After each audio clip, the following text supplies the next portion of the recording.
Hi, in this video, I will be showing you how to see who viewed your thread on Threads application.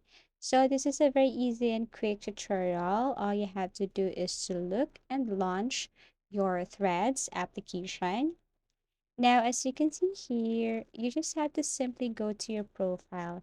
You can simply tap any post here, or you can go to your notifications, click this heart icon here. And as you can see, I receive a notification here, or a like notification. So if I'm going to view the post, I can see here that this person like my post. So that means this person might view my post on Threads. Okay, so that's it. You just have to see those people who like your post, and obviously those people viewed your post on Threads because they liked it.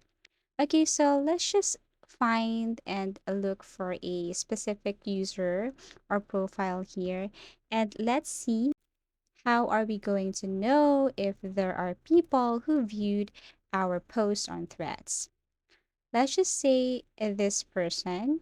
Okay, I am going to tap his post.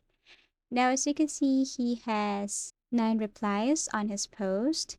And obviously, these people viewed his post because they replied or they commented on his post. Also, we can click this 157 likes here, and these people might viewed his post on Threads. For videos, sometimes it's not really sure if these people viewed his or the person's video because anyone can like the post without viewing. But when we talk about if someone view your post like words or pictures, then obviously these people viewed your post on Threads. So if you found this video helpful, give it a thumbs up. Subscribe for more video tips and video tutorials.